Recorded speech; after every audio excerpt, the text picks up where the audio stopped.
Hello, welcome back to my channel. আজকে আমি তোমাদের সাথে শেয়ার করব নায়িকা হল পার্ট 2। তো আগের পার্টটাতে তো আমি দেখিয়েছিলাম যে নায়িকা থেকে আমি কি নিয়েছিলাম। তো আজকে আমি লিপস্টিক শেডগুলো তোমাদের সাথে শেয়ার করব। আর L18 থেকে এই ব্রাউন শেডের লিপস্টিকটা আমি নিয়েছিলাম আর এটা স্মেলটা এত সুন্দর ছিল। এবারে আমি এটা অ্যাপ্লাই করব। আর টেক্সচারটা তো একদম ক্রিমি ছিল আর কালারটা তো কি আর বলবো, তোমরা দেখতেই পাচ্ছ। দেন নেক্সট আমার পিঙ্ক শেডের লিপস্টিক না খুব কম, তাই L18 থেকে আমি একটা পিঙ্ক শেডের লিপস্টিক নিয়েছিলাম। আর এটার কালারটা কিছুটা এরকম। কালারটা আমি বুঝতে পারছিলাম না যে লিপসে অ্যাপ্লাই করার পরে কেমন লাগবে। একটা লাইট পিঙ্ক কালারের শেড দিয়েছে, কালারটা বেশ ভালো লাগছে, খারাপ লাগছে না, আমার স্কিন টোনের সাথেও বেশ ভালোই যাচ্ছে, একদম নিউড কালার। আর আমার স্কিনে কিন্তু কোনোরকম কোনো মেকআপ অ্যাপ্লাই করা নেই, তাতেই কিন্তু শেডটা এত ভালো লাগছে আমার স্কিন টোনে।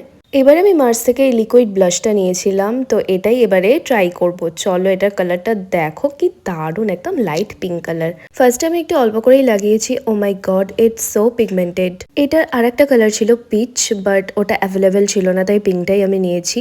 আর এটার টেক্সচারটা পুরো ক্রিমি, ব্লেন্ড করতে তো একটুও প্রবলেম হচ্ছে না। সব মিলিয়ে প্রোডাক্টটা 10/10। এরপরে দেখাবো মার্সের পপস্টার থেকে আমি একটা লিপস্টিক নিয়েছিলাম। আর এটা শেডটা কিরকম সেটাই তোমাদের সাথে শেয়ার করব।